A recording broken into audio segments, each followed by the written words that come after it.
मशाल हम जलाएंगे, प्रेम के प्रकाश को फैलाएंगे।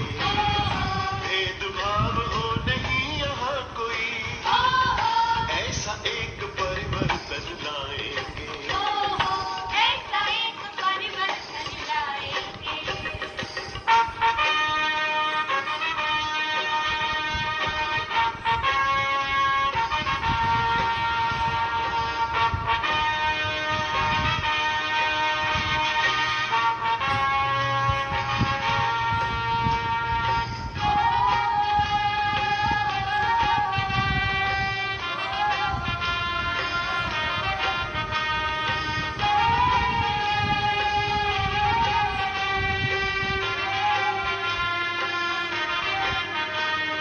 शस्त्र जो उठाता है वो शस्त्र से मिट जाता है।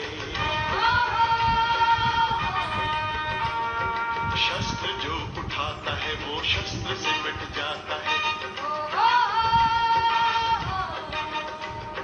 प्यार जो बरसाता है वो प्यार सबका पाता है।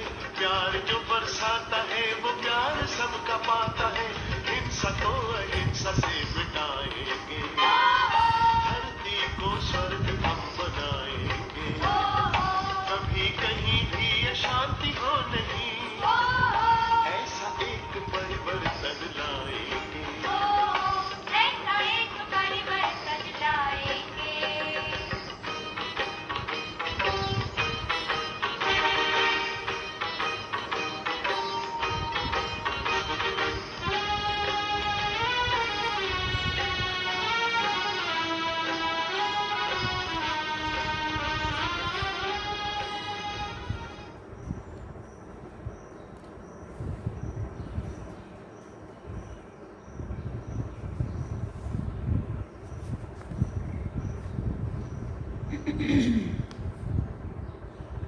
ओम शांति। बाबा गुड मॉर्निंग। आज बाबा के अव्यक्त बाप दादा के 25 सितंबर 2022 के महावाक्य हैं। रिवाइज कोर्स 24 सितंबर 1992 में बाबा ने मुरली चलाई थी। बाबा ने सार में कहा, सत्य और असत्य का विशेष अंतर। अब इसका विस्तार सुनेंगे। सत्य और असत्य का विशेष अंतर। आज दिलाराम बाप अपने सर्व बच्चों के दिल की आश पूर्ण करने के लिए मिलन मनाने आए हैं। अव्यक्त रूप में तो सदा सर्व बच्चे मिलन मनाते रहते हैं, फिर भी व्यक्त शरीर द्वारा अव्यक्त मिलन मनाने की शुभ आश रखते हैं। इसलिए बाप को भी अव्यक्त से व्यक्त में आना पड़ता है। बाप दादा इस समय चारों ओर देश विदेश के बच्चों को देख रहे हैं। मन से मधुवन में है, आप साकार में हो और अनेक बच्चे अव्यक्त रूप से मिलन मना रहे हैं। बाप दादा भी सर्व बच्चों के स्नेह का रिटर्न दे रहे हैं जहाँ भी है, लेकिन याद द्वारा बाप के समीप दिल में है। सबके स्नेह के साज बाप दादा सुन रहे हैं। बाप जानते हैं कि बच्चों के लिए सिवाय बाप के और कोई याद करने वाला है नहीं, और बाप को भी सिवाय बच्चों के और कोई है नहीं। सदा इसी स्मृति में रहते हैं कि मैं बाबा का और बाबा मेरा। यही स्मृति सहज भी है और समर्थ बनाने वाली भी है। ऐसा स्मृति स्वरूप स्नेही बच्चा बनकर साकार में तो क्या, लेकिन स्वप्न में भी कभी असमर्थ नहीं हो सकता। मैं बाबा का, बाबा मेरा, क्या स्मृति कही बाबा ने। ऐसी स्मृति स्वरूप, ऐसा स्मृति स्वरूप स्नेही बच्चा साकार में तो क्या, लेकिन स्वप्न में भी कभी असमर्थ या कमज़ोर नहीं हो सकता। असमर्थ होना अर्थात मेरा बाबा की बजाय मेरा और मेरापन आता है, क्यों असमर्थ बनते हैं, क्यों कमज़ोर बनते हैं? क्योंकि कहीं पे भी जब मेरा बाबा की बजाय मेरा कोई और आता है, एक मेरा बाबा, ये है मिलन मनाना। अगर एक की बजाय दो मेरा हुआ तो क्या हो जाता है? वो है मिलना और वो है झमेला। कई बच्चे समझते हैं बाबा तो मेरा है ही, लेकिन और भी एक दो को मेरा करना ही पड़ता है। मतलब बाबा पे भरोसा नहीं है, निश्चय नहीं है, एक दो कोई और आधार लेना ही पड़ता है। कहते हैं और कोई नहीं, सिर्फ एक आधार चाहिए। लेकिन वायदा क्या है? एक बाप दूसरा ना कोई, या एक बाप एक और। क्या वायदा किया है बाबा से, है ना? भोले बन जाते हो, उस एक में अनेक समाये हुए होते हैं, इसलिए झमेला हो जाता है। इस पुरानी दुनिया में भी ऐसे खिलौने मिलते हैं जो बाहर से एक दिखाई देता है, लेकिन एक में एक और होता है। एक खोलते जाओ तो दूसरा निकलेगा, दूसरा खोलेंगे तीसरा निकलेगा। ये भी एक ऐसा ही खिलौना है, दिखाई एक देता लेकिन अंदर समाये हुए अनेक हैं। और जब झमेले में चले गए तो मिलन मनाना कैसे हो सकता है? झमेले में ही लगे रहेंगे या मिलन मनाएंगे? सिर्फ दो नहीं सोचो, सिवाय एक बाप के संकल्प में भी अगर कोई आत्मा को व प्रकृति के साधन को मेरा सहारा स्वीकार किया तो ये ऑटोमेटिक ईश्वरीय मशीनरी बहुत फास्ट गति से कार्य करती है। जिस सेकंड अन्य को सहारा बनाया, उसी सेकंड मन बुद्धि का बाप से किनारा हो जाता है। सत्य बाप से किनारा होने के कारण बुद्धि असत्य को सत्य और रॉन्ग को राइट मानने लगती है, उल्टी जजमेंट देने लगती है। कितना भी कोई समझाएगा कि ये राइट नहीं है, लेकिन ये वो यथार्थ को, सत्य को भी असत्य की शक्ति से समझाने वाले को रॉन्ग सिद्ध करेगा। ये सदा याद रखो कि आजकल ड्रामानुसार सत्य का राज्य है, असत्य का राज्य है, और असत्य के राज्य अधिकारी प्रेसिडेंट रावण है। उसके कितने शीश हैं, अर्थात असत्य की शक्ति कितनी महान है। उसके मंत्री महामंत्री भी बड़े महान हैं, उसके जज और वकील भी बड़े होशियार हैं। इसलिए उल्टी जजमेंट की पॉइंट्स बहुत वैरायटी और बाहर से मधुर रूप की देते हैं, लेकिन इसलिए सत्य को असत्य सिद्ध करने में बहुत होशियार होते हैं। लेकिन असत्य और सत्य में विशेष अंतर क्या है? असत्य की जीत अल्पकाल की होती है, क्योंकि असत्य का राज्य ही अल्पकाल का है। सत्यता की हार अल्पकाल की और जीत सदा काल की है। असत्य के अल्पकाल के विजयी उस समय खुश होते हैं, जितना थोड़ा समय खुशी मनाते व अपने को राइट सिद्ध करते, तो समय आने पर असत्य के अल्पकाल का समय समाप्त होने पर जितनी असत्यता के वश मौज मनाई, उतना ही 100 गुना सत्यता की विजय प्रत्यक्ष होने पर पश्चाताप ही करना पड़ता है। यह है कर्मों की गुहिया गति। थोड़े समय के लिए भले उसको लग रहा है कि मेरी जय हो रही है, लेकिन उसको ये नहीं पता है कि कर्म किसी को और कभी और कहीं भी नहीं छोड़ेगा, है ना। जब सत्य की प्रत्यक्षता होगी और असत्य की हार होगी, तब पश्चाताप के सिवाय कुछ भी समझ नहीं आएगा। क्योंकि बाप से किनारा स्थूल में किनारा नहीं होता। स्थूल में तो स्वयं को ज्ञानी समझते हैं, लेकिन मन और बुद्धि से किनारा होता है। और बाप से किनारा होना अर्थात सदा काल की सर्व प्राप्तियों के अधिकार से संपन्न की बजाय अधूरा अधिकार प्राप्त होना।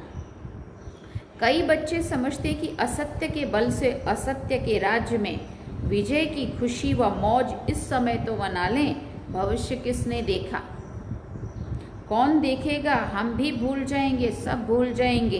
लेकिन ये असत्य की जजमेंट है। भविष्य वर्तमान परछाई है, बिना वर्तमान के भविष्य नहीं बनता।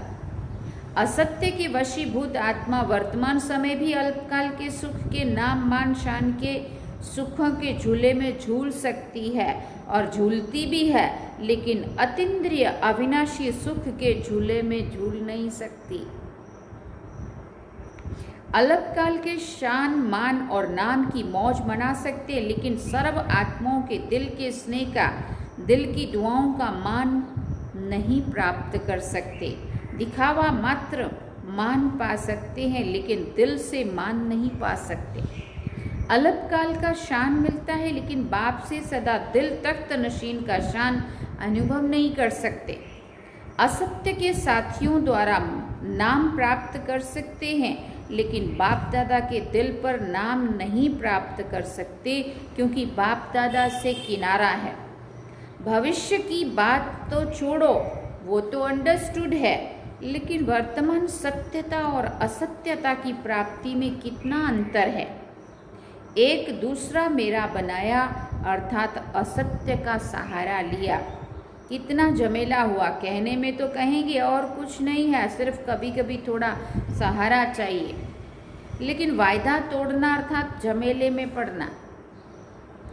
क्या ऐसा वायदा किया है मेरा एक शिव बाबा और कभी कभी दूसरा भी अलाउ है क्या? पूछ रहे हैं बाबा। ये लिखा था क्या? चाहे अल्पकाल के नाम मान शान का सहारा लो, चाहे व्यक्ति का लो, चाहे वैभव का लो, जब दूसरा ना कोई तो फिर दूसरा कहाँ से आया? ये असत्य के राज्य में झमेले में फंसाने की चतुराइयाँ हैं। जैसे बाप कहते हैं ना, मैं जो हूँ जैसा हूँ वैसा मुझे नंबरवार जानते हैं, ऐसे असत्य के राज्य अधिकारी रावण को भी जो है जैसा है वैसा सदा नहीं जानते। कभी भूल जाते हो, कभी जानते हो। राज्य अधिकारी हैं तो ये भी ताकत कम होगी, चाहे झूठा हो चाहे सच्चा हो, लेकिन राज्य तो है ना, इसलिए अपने को चेक करो, दूसरे को चेक नहीं करो। आजकल दूसरों को चेक करने में सब होशियार हो गए हैं। बाप दादा कहते अपना चेकर बनो और दूसरे का मेकर बनो, लेकिन करते क्या हैं? दूसरे का चेकर बन जाते हैं और बातें बनाने में मेकर बन जाते हैं। बाप दादा रोज की हर एक बच्चे की कौन सी कहानियां सुनते हैं। बहुत बड़ा किताब है कहानियों का। तो अपने को चेक करो, दूसरे को चेक करने लगते हो तो लंबी कथाएं बन जाती हैं, और अपने को चेक करेंगे तो सब कथाएं समाप्त हो, एक सत्य जीवन की कथा प्रैक्टिकल में चलेगी। सभी कहते हैं बाबा आपसे तो बहुत प्यार है, सिर्फ कहते हो व करते भी हो, क्या कहेंगे? कभी कहते हो कभी करते हो। बाप के प्यार का प्रत्यक्ष सबूत बाप ने दे दिया, जो हो जैसे हो मेरे हो। लेकिन अभी बच्चों को सबूत देना है। बाबा पूछते क्या सबूत देना है? बाप कहते हैं जो हो जैसे हो मेरे हो। और आप क्या कहेंगे? जो है वो सब आप हो, ऐसे नहीं थोड़ा थोड़ा और भी है। बाप से प्यार है, लेकिन कभी कभी असत्य के राज्य के प्रभाव में आ जाते हैं। अच्छा, चारों ओर के यथार्थ सत्य को परखने वाले सच्चे बाप के सच्चे बच्चों को, सर्व स्नेह में समाये हुए श्रेष्ठ आत्माओं को, सर्व सदा वायदे को निभाने वाली समर्थ आत्माओं को, सर्व यथार्थ परखने वाली शक्तिशाली आत्माओं को, सर्व याद और सेवा में निर्विघ्न रहने वाले, सदा साथ और समीप रहने वाले बच्चों को याद, प्यार और नमस्ते। हम रूहानी बच्चों की भी रूहानी माता पिता बाप दादा को दिलवा जान सिकवा प्रेम से याद, प्यार, गुड मॉर्निंग, नमस्ते, थैंक यू बाबा, शुक्रिया बाबा। फिर बाबा ने मधुवन निवासियों के प्रति बातचीत किया। मधुवन निवासियों प्रति अव्यक्त बाप दादा के मधुर महावाक्य। मधुवन निवासियों को कितने प्रत्यक्ष फल मिलते हैं?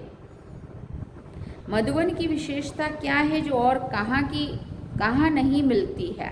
श्रेष्ठ कर्म भूमि पर रहने वाले सदा फॉलो फादर करते हैं। मधुवन की श्रेष्ठता तो ये है कि ब्रह्मा बाप की विशेष कर्म भूमि है। तो मधुवन निवासी जो भी कर्म करते हैं वो फॉलो फादर करते हैं। कर्म भूमि में विशेषता कर्म की है, तो कर्म में फॉलो है? पूछ रहे बाबा। जो भी अमृत वेले से लेकर रात तक कर्म करते हो उसमें फॉलो फादर हैं।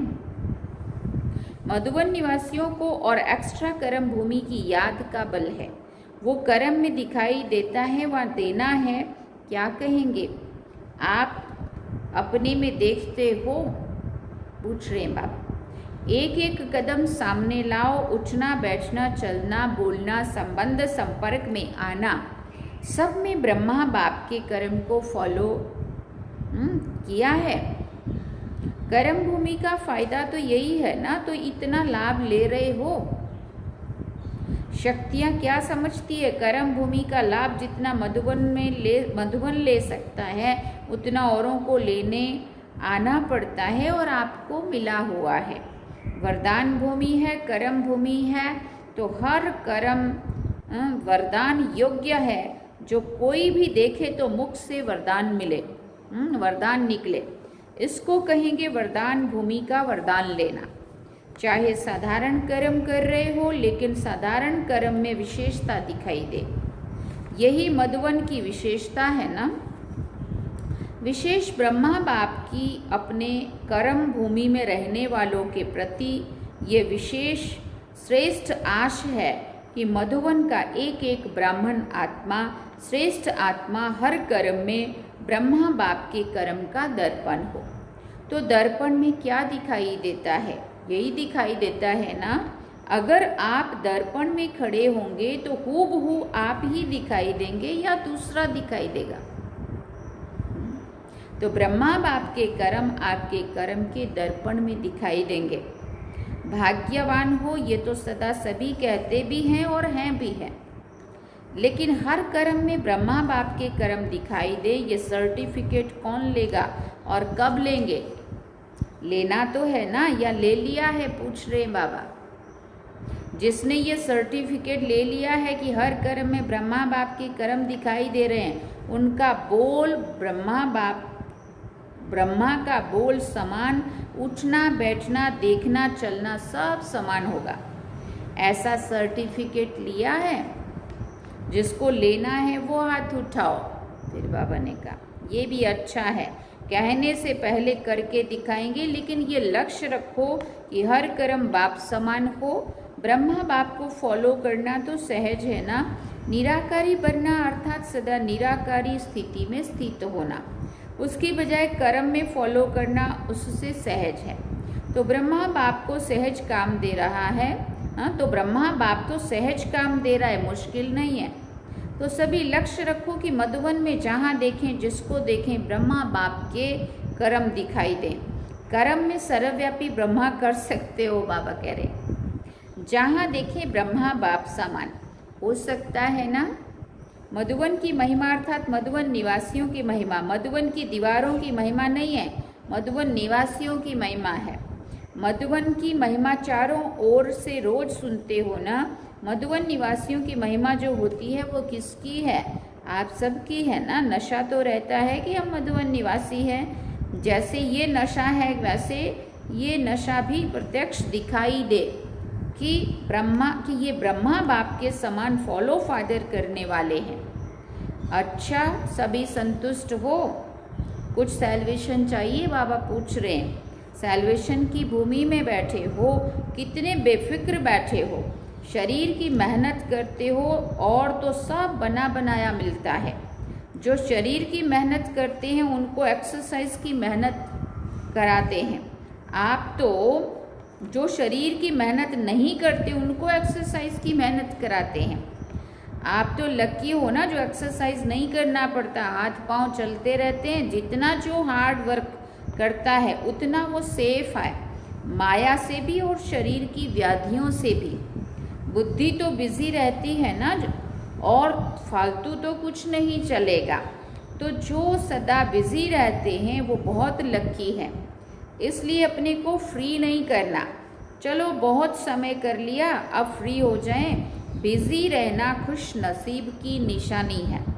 खुश नसीब होना, अपने को सदा बिजी रखना। अच्छा, अभी बाप दादा को करके दिखाना, समझा?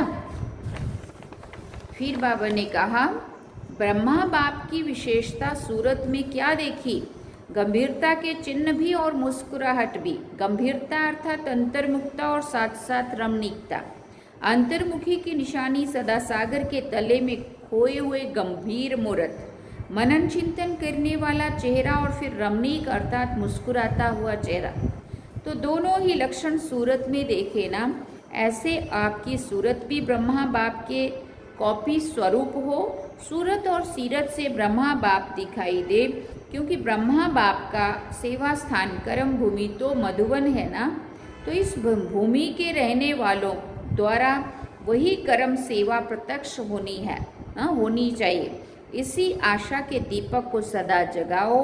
ब्रह्मा बाप की आप बच्चों के प्रति यही आश है। अब ऐसी दीपावली मनाओ। दीपावली भी अब नज़दीक आ रही है, इसलिए बाबा कह रहे हैं ऐसी दीपावली मनाओ।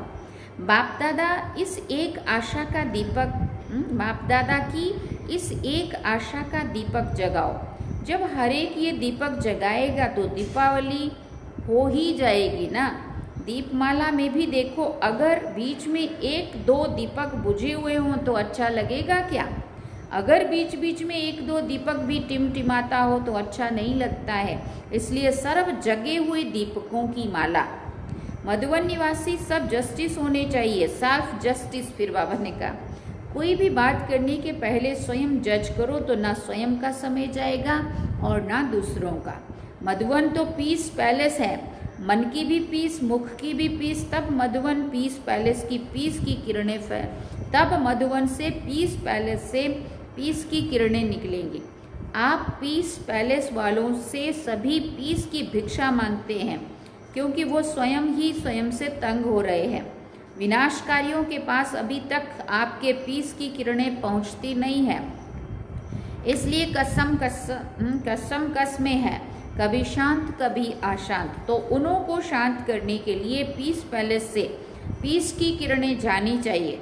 तब उन्हों की बुद्धि में एक ही फाइनल फैसला होगा, खत्म करेंगे और शांत होकर शांति धाम में चले जाएंगे। तो ऐसे भिखारियों को अब महादानी बन महादान व वरदान देने वाले बनो। बाप दादा तो सदा समझते कि मधुवन वाले विश्व को बाप दादा के समीप लाने वाले समीप रत्न हैं। तो अब ऐसा सबूत दिखाओ, जब ब्रह्मा बाप समान सब कॉपियाँ तैयार हो जाएंगी, तब बेहद का बारूद चलेगा, पटाखे छूटेंगे और ताजपोशी होगी। तो अब ये डेट फिक्स करो, जब आप सब ब्रह्मा बाप की बिल्कुल फोटोकॉपी होंगे, तब ये डेट आएगी। मधुवन निवासी जो चाहे वो कर सकते हैं। अच्छा, तो अभी सब क्या सोच रहे हो? बाप दादा के पास मन के संकल्पों की ही कैमरा नहीं है, लेकिन हर एक के मन में क्या चलता है वो भी बाप दादा स्पष्ट देख सकते हैं। साइंस वाले तो अभी तक कोशिश ही कर रहे हैं कि ऐसी कैमरा निकालें जो अंदर के संकल्प की रेखाएं मालूम हो जाए। तो वो बेचारे बहुत मेहनत कर रहे हैं। ये सब इन्वेंशन करते करते रह जाएंगे और आप तैयार हुए साधन कार्य में लगाएंगे। अच्छा, ओम शांति। वरदान में बाबा ने कहा, परखने की शक्ति द्वारा कुसंग व व्यर्थ संग से बचने वाले शक्तिशाली आत्मा भव। कई बच्चे कुसंग अर्थात बुरे संग से तो बच जाते हैं, लेकिन व्यर्थ संग से प्रभावित हो जाते हैं, क्योंकि व्यर्थ बातें रमणीक और बाहर से आकर्षित करने वाली होती हैं। इसलिए बाप दादा की शिक्षा है, न व्यर्थ सुनो, न व्यर्थ बोलो, न व्यर्थ करो, न व्यर्थ देखो, न व्यर्थ सोचो। ऐसे शक्तिशाली बनो जो बाप के सिवाय और कोई भी संग का रंग प्रभावित ना करे। परखने की शक्ति द्वारा खराब व व्यर्थ संग को पहले से ही परख कर परिवर्तन कर दो, तब कहेंगे शक्तिशाली आत्मा। स्लोगन में बाबा ने कहा, सदा हल्केपन का अनुभव करना है तो बालक और मालिकपन का बैलेंस रखो। सदा हल्केपन का अनुभव करना है तो क्या करें? बालक और मालिकपन का बैलेंस रखो। अच्छा, ओम शांति। आज बाबा ने सार में क्या कहा, सत्य और असत्य का विशेष अंतर क्या है, उसके बारे में बाबा ने पूरा विस्तार में सुनाया। तो अब हम बाबा को याद करेंगे। ओम शांति।